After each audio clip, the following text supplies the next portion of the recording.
हम डिफाइन करने लगे हैं कुछ कॉम्प्लेक्स नंबर्स में बेसिक एलिमेंट्री फंक्शंस, और सबसे पहला फंक्शन जो हम डिफाइन करने लगे हैं वो है एक्सपोनेंशियल फंक्शन। अगर हमारे पास z कोई एक कॉम्प्लेक्स नंबर हो तो exponential function e power z है, और इसकी डेफिनेशन है कि ये इक्वल होगा e की पावर x यानी कॉम्प्लेक्स नंबर का real part cos y plus iota sin phi। ये हर कॉम्प्लेक्स नंबर के लिए डिफाइन होता है। और अगर इसमें x की वैल्यू 0 हो जाए, Ez में जब x की जगह आप 0 लिखेंगे तो E0 प्लस आयोटा y यानी हमारे पास E आयोटा y आ जाएगा, और जब राइट साइड पे यहाँ पर 0 लिखेंगे तो E की पावर 0 जो है वो 1 बन जाएगा, और हमारे पास E आयोटा y इक्वल आ जाएगा cos y plus iota sin y के। ये बेसिक एक्सपोनेंशियल फंक्शन की डेफिनेशन है। इस डेफिनेशन को अगर हम जहन में रखें कि E आयोटा y इक्वल है cos y iota sin y के, तो हम पोलर फॉर्म को भी थोड़ा सा चेंज करके लिख सकते हैं, कॉम्प्लेक्स नंबर की E की शक्ल में लिख सकते हैं। हमने इससे पहले कॉम्प्लेक्स नंबर की पोलर फॉर्म बनाई थी और हमने कहा था z अगर हमारे पास x प्लस आयोटा y है तो यही z हमारे पास इक्वल है r cos theta plus iota sin theta के।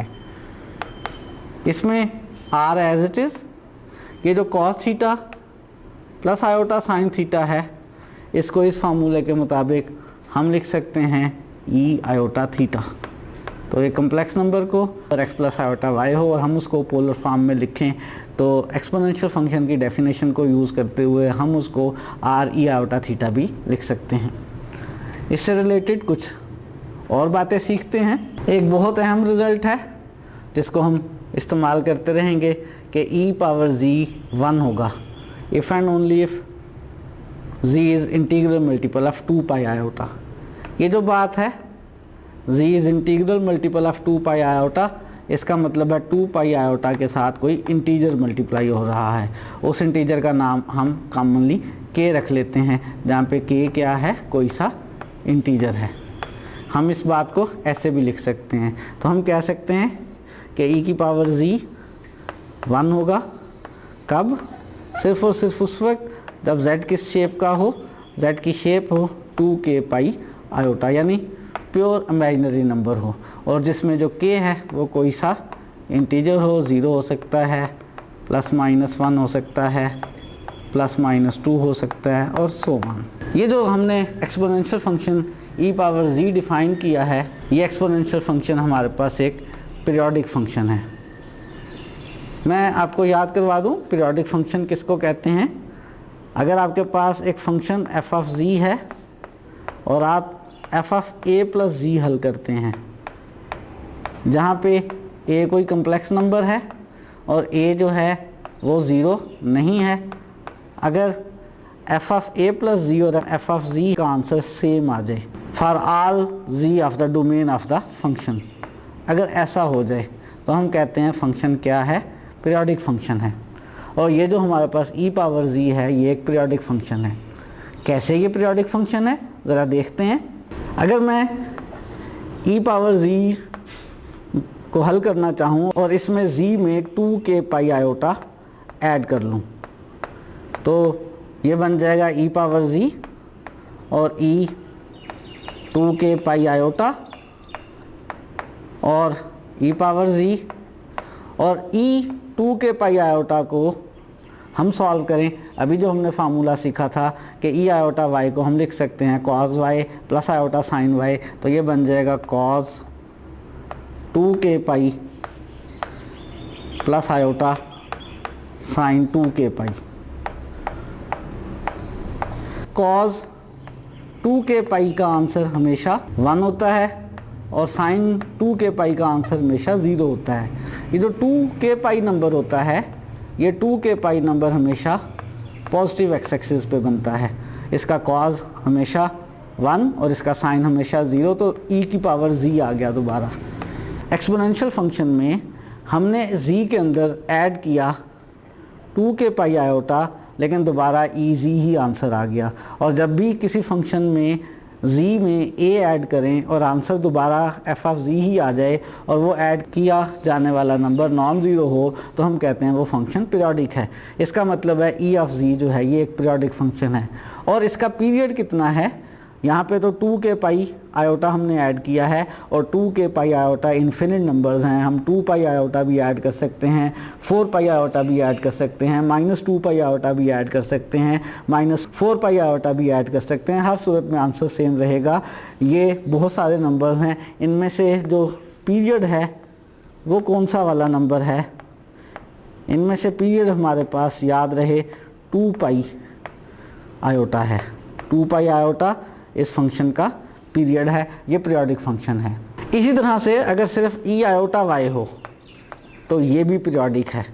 इसमें क्या ऐड करें, अगर मैं वाई में 2 पाई ऐड कर लूँ या ऊपर वाले केस की तरह से जनरली 2 के पाई ऐड कर लूँ तो एक ही जैसी बात बनेगी। देखते हैं क्या होगा। 2 पाई ऐड करने से ये बन जाएगा ई आयोटा वाई और ई 2 पाई आयोटा।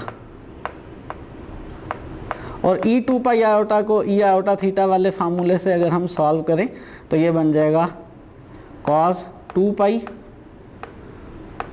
प्लस आयोटा साइन 2 पाई।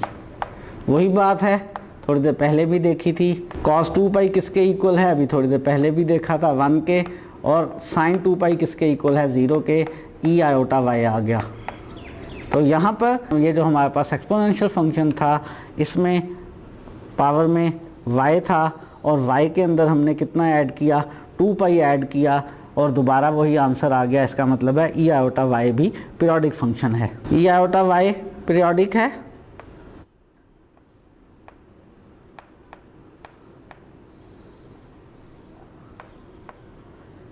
इसमें 2 पाई ऐड करें, 4 पाई ऐड करें, -2 पाई ऐड करें, -4 पाई ऐड करें, हर दफ़ा दोबारा वही आंसर आ जाता है जो ई आयोटा वाई का था। ऐड करने के बाद भी ई आयोटा वाई ही आ जाता है। ये पीरियोडिक फंक्शन है और इसका जो पीरियड है हमारे पास वो आपको याद रखना है कि इस वाले फंक्शन का जो पीरियड है वो 2 पाई है।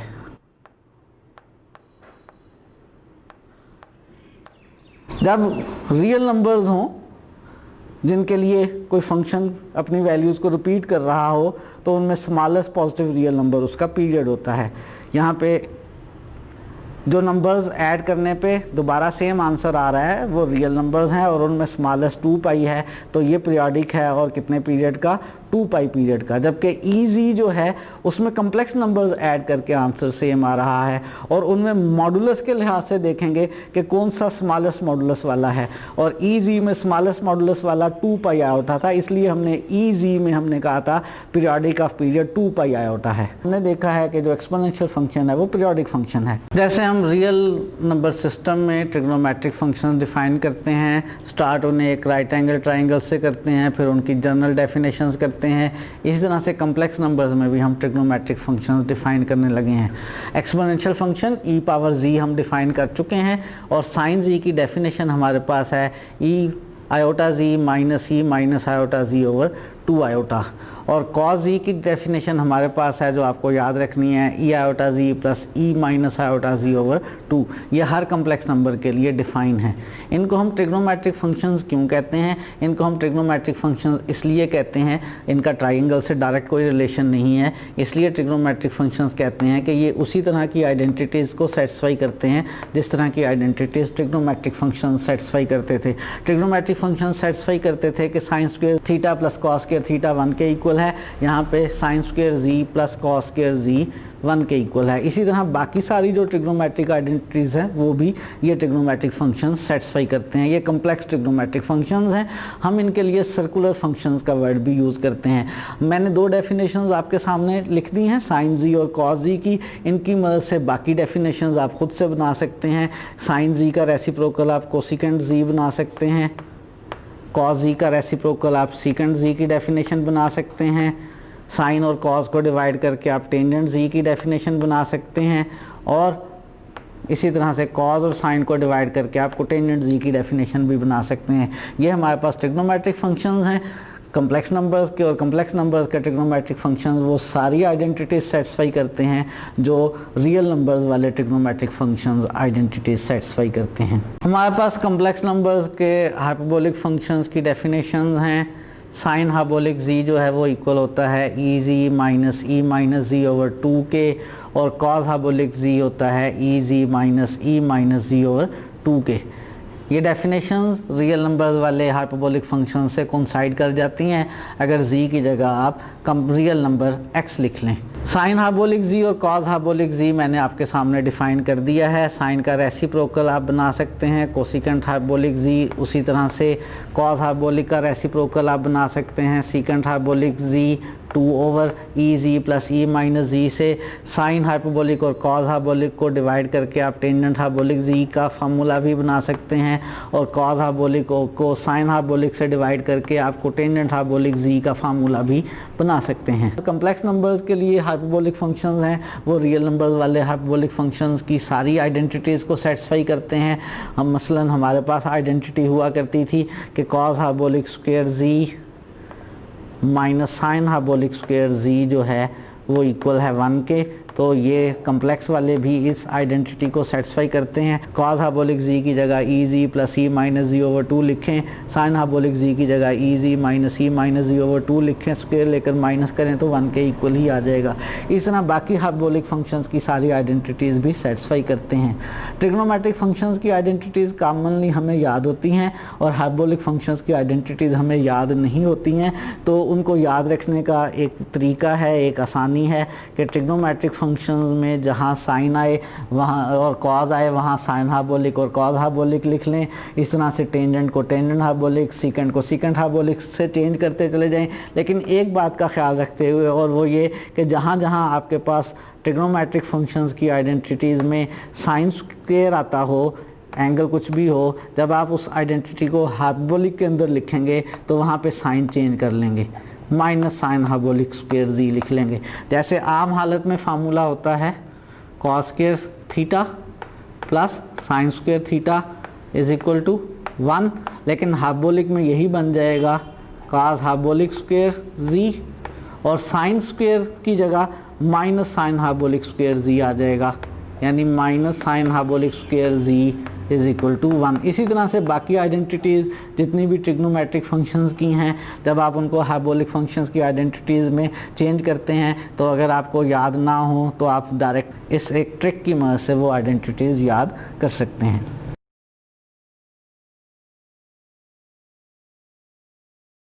जैसे मैंने अभी आपको बताया कि ट्रिग्नोमेट्रिक आइडेंटिटीज़ और हाइपरबोलिक आइडेंटिटीज़ की आपस में रिलेशन, बेसिकली वो रिलेशन बनी कैसे है, वो आइडेंटिटीज़ की रिलेशन हमारी बनी है with the help of relation between trigonometric and hyperbolic functions के दरमियान जो रिलेशंस हैं। क्या रिलेशंस हैं? सबसे पहली रिलेशन है कि साइन आयोटा z जो है वो इक्वल होता है आयोटा साइन हाइपरबोलिक z के। अगर देखना चाहें कि ये रिलेशन कैसे बनता है तो साइन z की डेफिनेशन में z की जगह आयोटा z लिख दें। साइन z की डेफिनेशन है e iota z minus e minus iota z over 2 iota. इसमें जहाँ जहाँ z है वहाँ आयोटा z लिख लें, तो साइन आयोटा z इक्वल हो जाएगा e आयोटा z की जगह आयोटा z लिख दिया, minus e minus iota z की जगह आयोटा z लिख दिया over 2 iota. Iota into iota जो है वो आयोटा स्क्वायर, और आयोटा स्क्वायर माइनस होता है तो ये e माइनस z बन गया, माइनस आयोटा स्क्वायर माइनस हो गया और माइनस माइनस प्लस हो गया, e z बन गया, और नीचे मेरे पास 2 आयोटा है। नीचे वाला आयोटा ख़त्म करने के लिए मैंने आयोटा से मल्टीप्लाई और आयोटा से डिवाइड कर लिया। आयोटा से मल्टीप्लाई और डिवाइड करने से नीचे आयोटा स्क्वायर बन गया, यानी नीचे -2 बन गया, ऊपर आयोटा और e माइनस z माइनस ई जी। अगर नीचे वाला माइनस ऊपर लिख लें तो ये बन जाएगा आयोटा, ऊपर साइन चेंज हो जाएंगे, ई जी प्लस का हो जाएगा, फिर माइनस का e माइनस जी ओवर 2, और ये डेफिनेशन के मुताबिक जो है किसके इक्वल होता है साइन हाइपरबोलिक z के। तो हमारे पास साइन आयोटा z जो है वो किसके इक्वल आ गया आयोटा साइन हाइपरबोलिक c के। इसी तरह से बाकी आइडेंटिटीज़ बनाई जा सकती हैं कि कॉज आयोटा जी हो तो आयोटा गायब हो जाता है और कॉज हार्बोलिक में तब्दील हो जाता है। साइन हार्बोलिक आयोटा जी हो तो आयोटा बाहर आके साइन जी में तब्दील हो जाता है। कॉज हार्बोलिक आयोटा जी हो तो आयोटा गायब हो जाता है, कॉज जी में चेंज हो जाता है। और साइन और कॉज की आइडेंटिटीज़ की मदद से आप टेंजेंट की आइडेंटिटीज़ खुद से बना सकते हैं। इसी तरह से इन आइडेंटिटीज़ का इस्तेमाल करके हम साइन जी का फार्मूला ड्राइव कर सकते हैं कि साइन जी इक्वल है sine x cos hyperbolic y plus iota cos x sine hyperbolic y के। कैसे ड्राइव कर सकते हैं? साइन जी को हम लिख सकते हैं, साइन जी की जगह हमारे पास standard x plus iota y है और साइन अल्फ़ा प्लस बीटा का फार्मूला यूज़ करें तो ये बन जाएगा sine x cos iota y plus cos x और साइन आयोटा वाई। और अभी हमने जो ऊपर फार्मूला लिखा है उसके मुताबिक कॉज के अंदर आयोटा है तो कॉज का आयोटा जो है वो गायब हो जाएगा और ये चेंज हो जाएगा किस में? कॉज हार्बोलिक में चेंज हो जाएगा, कॉज हार्बोलिक वाई हो जाएगा। और प्लस ये जो साइन आयोटा वाई है इसका आयोटा बाहर आके ये साइन हार्बोलिक में चेंज हो जाएगा और हमारे पास आ जाएगा आयोटा कॉज एक्स और साइन हार्बोलिक वाई। इसी तरह से आप कॉज जी टेन जी के फार्मूले भी ड्राइव कर सकते हैं। चंद एमसीक्यूज़ करते हैं और पहला एमसीक्यू है ई आयोटा जी का मॉडुलस सॉल्व करना है। जब भी किसी कम्प्लेक्स नंबर का मॉडुलस सॉल्व करना हो उसको स्टैंडर्ड शेप में होना चाहिए, एक्स प्लस आयोटा वाई की शेप में, क्योंकि हमें मालूम है कि एक्स प्लस आयोटा वाई वाले कम्प्लेक्स नंबर का मॉडुलस इक्वल होता है x square plus y square के स्क्वायर रूट के। तो पहले कम्प्लेक्स नंबर को होना चाहिए इस शेप में। उसके लिए ई आयोटा जी की ये शेप बनाते हैं। जी हमारे पास किसके इक्वल है?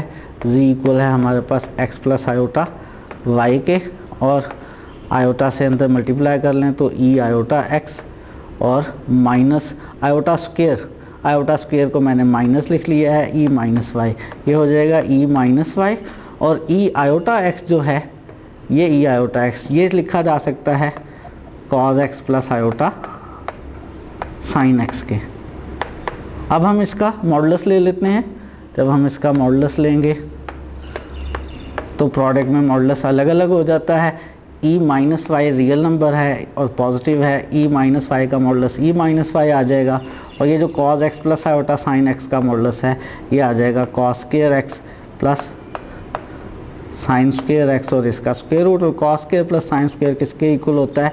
1 के। तो ये ई माइनस वाई आ गया और ई माइनस वाई हमारे पास ऑप्शन जो है वो ऑप्शन डी है। कुछ लोग इस ई आयोटा जी को ई आयोटा थीटा का फार्मूला यूज़ करके कॉस जी प्लस आयोटा साइन जी लिख लेते हैं और कॉस जी प्लस आयोटा साइन जी का मॉडुलस ले लेते हैं और कॉस स्क्वायर जी प्लस साइन स्क्वायर जी का स्क्वायर रूट जिसको हम 1 लिख लेते हैं। लेकिन ऐसा नहीं है। कॉमनली जी से मुराद हमारी क्या होती है? जी हमारा कम्प्लेक्स नंबर होता है और कम्प्लेक्स नंबर में ई आयोटा जी को अगर आप कॉस जी प्लस आयोटा साइन जी लिखें तो यहाँ से मॉडुलस हल करने के लिए कॉस जी प्लस आयोटा साइन जी का मॉडुलस हल करने के लिए इसको पहले स्टैंडर्ड शेप में लाना पड़ेगा। जबकि इस वक्त इसमें 3 जगह आयोटा है, जी की जगह भी एक्स प्लस आयोटा वाई है, ये भी एक आयोटा है और यहाँ भी एक्स प्लस आयोटा वाई है। यानी इसका जो मॉडुलस है वो कॉस स्क्वायर जी प्लस साइन स्क्वायर जी के स्क्वायर रूट के इक्वल नहीं है। हाँ, अगर कह दिया जाए कि ये जी एक रियल नंबर है तो फिर इसका मॉडुलस जो है वो इस तरह से आप हल करके 1 के इक्वल लिख सकेंगे। इस वक्त हमारी जो चॉइस है वो है E minus Y. Next MCQ आपके सामने है। इसमें ई जी का मॉडुलस हल करना है और ई जी का मतलब है e x plus iota y और ई एक्स और cos y plus iota sine y और हमें हल करना है इसका मॉडुलस। और मॉडुलस जब इसका हल करेंगे तो प्रोडक्ट में मॉडुलस अलग अलग हो जाएगा। ई एक्स चूँकि एक रियल नंबर है और पॉजिटिव है, इस ई एक्स का मॉडुलस तो ई एक्स ही आ गया और इसका मॉडुलस आ गया cos square y plus sine square y और उसका स्क्वायर रूट और कॉस के प्लस साइन स्क्वायर 1 होता है। तो इस दफ़ा आंसर आ गया ई एक्स और ई एक्स हमारे पास चॉइस सी जो है वो हमारी करेक्ट चॉइस है। नेक्स्ट MCQ है -3 आयोटा को लिखना है और -3 आयोटा को जो आंसर लिखे हुए हैं उनमें ई की फॉर्म में है। बेसिकली उसने किया ये है, -3 आयोटा की बनाई है उसने पोलर फॉर्म और cos theta plus iota sine theta को उसने ई आयोटा थीटा लिख लिया है। अगर मुझे -3 आयोटा की पोलर फॉर्म बनानी है तो मुझे इसका मॉडुलस यानी r और इसका आर्गूमेंट चाहिए। इसका r कितना बनेगा, इसमें x 0 है, 0 का स्क्वायर 0 हो गया, y इसमें -3 आता है उसका स्क्वायर 9 हो गया और स्क्वायर रूट लिया तो 3, r इसमें 3 आ गया। दो ऑप्शंस तो आप अभी कैंसिल कर सकते हैं, ए और बी ऑप्शन का कोई चांस नहीं है। और दूसरा हमें कैलकुलेट करना है थीटा। थीटा कैलकुलेट करने के लिए हमें इसको करना है स्केच। x 0 है, ना लेफ्ट पे ना राइट पे, y नेगेटिव है ये नीचे, और यहाँ पर अगर हम इसका प्रिंसिपल आर्गूमेंट कैलकुलेट करें तो वो -π/2 है। कितना है, -π/2, यानी इसमें r की जगह 3 आ गया, ई आयोटा थीटा की जगह प्रिंसिपल आर्गूमेंट लिख लिया हमने माइनस का π/2। ये हमारे पास आंसर आ गया है, लेकिन ये आंसर मौजूद नहीं है। लेकिन ज़रूरी नहीं है कि आप हमेशा यहाँ प्रिंसिपल आर्गूमेंट ही लिखें, आर्गूमेंट कोई और भी लिखा जा सकता है। आंसर में एक तो मौजूद है π/2, दूसरा मौजूद है 3π/2। -π/2 में 2π 4π वगैरह जमा या माइनस करके अगर इनमें से कोई एंगल बन रहा है तो वही हमारी चॉइस है। -π/2 में अगर हम ऐड कर लें +2π, हमेशा प्रिंसिपल आर्गूमेंट से बाकी एंगल्स मालूम करने के लिए 2π 4π वगैरह ऐड करते हैं या -2π -4π वगैरह ऐड करते हैं। यहाँ अगर 2π ऐड कर लें तो ये ऐड करने पे 2 LCM लेके 3π/2 बन रहा है और 3π/2 हमारे पास मौजूद है। ऑप्शन डी जो है वो हमारी इस वक्त चॉइस है, यही करेक्ट चॉइस है। यहाँ से डायरेक्ट भी कैलकुलेट कर सकते हैं। ये वाला हमारे पास कम्प्लेक्स नंबर बना था, इसका प्रिंसिपल आर्गूमेंट ये था क्लॉकवाइज, लेकिन अगर इसी एंगल को हम इस साइड से कैलकुलेट कर लेते तो ये कितना बन जाता, 3π/2 बन जाता। प्रिंसिपल की मदद से भी बना सकते हैं, डायरेक्ट भी कैलकुलेट कर सकते हैं। ऑप्शंस देख लें कि ऑप्शन कौन सी है मौजूद, और 3π/2 वाली ऑप्शन डायरेक्ट मौजूद है। डी ऑप्शन हमारी करेक्ट चॉइस है, सी ऑप्शन हमारी चॉइस नहीं है।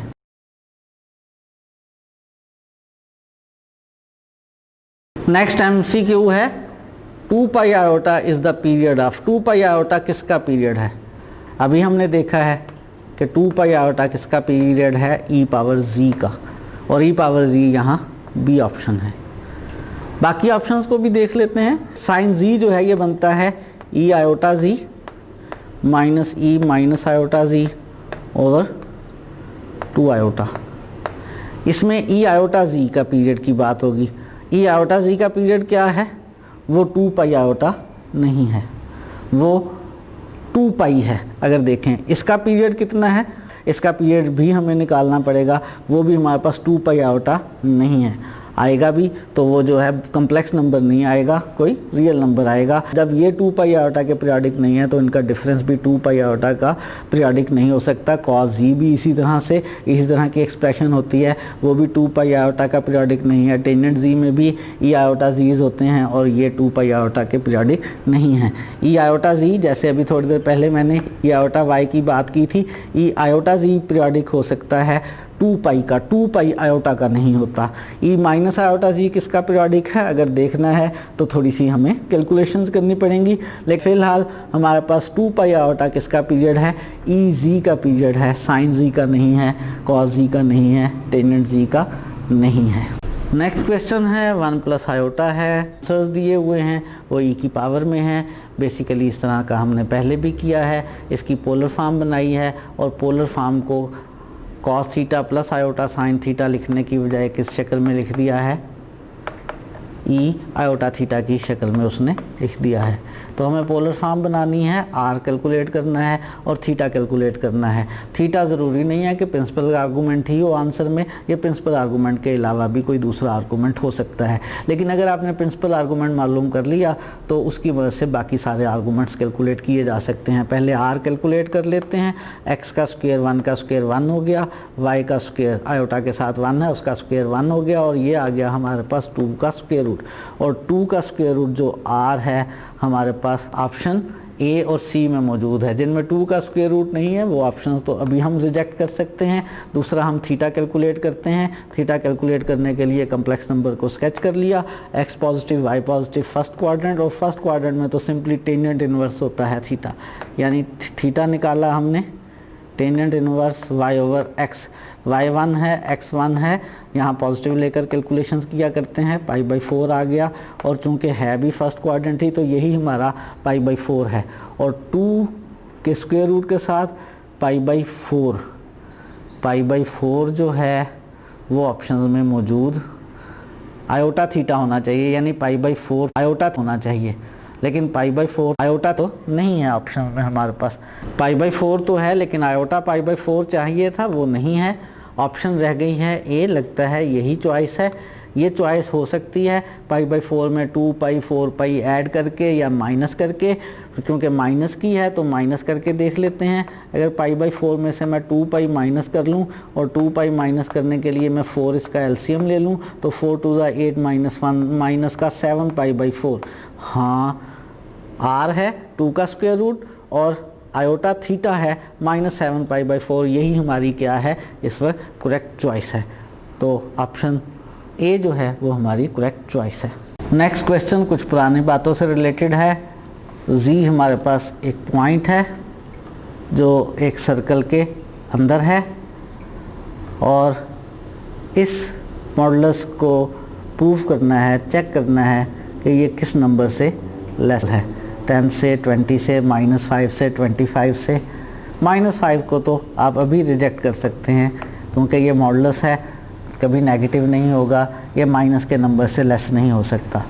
बाकी को कैसे चेक किया जाए, यहाँ पे ये 4 रकमों के सम और डिफरेंस का मॉडुलस है। हमने 2 कम्प्लेक्स नंबर्स के सम के मॉडुलस को तो देखा हुआ है कि वो लेसर इक्वल होता है Z1 modulus plus Z2 modulus, लेकिन यहाँ पे 2 की बजाय 4 टर्म्स हैं। क्या 4 टर्म्स के लिए भी इस रिज़ल्ट को यूज़ कर सकते हैं? बिल्कुल कर सकते हैं। हर एक के लिए अलग अलग कर लें। z के क्यूब का मॉडुलस प्लस 3z स्क्वायर का मॉडुलस प्लस 2z का मॉडुलस। यहाँ माइनस है लेकिन यहाँ माइनस भी हो तो यहाँ हमेशा प्लस ही आता है, और प्लस 1 का मॉडुलस। z क्यूब का मॉडुलस को हम लिख सकते हैं z मॉडुलस का क्यूब प्लस 3 का मॉडुलस अलग हो जाएगा 3, और ये z मॉडुलस का स्क्वायर प्लस 2 और z का मॉडुलस प्लस 1। z के मॉडुलस के बारे में क्या ख्याल है?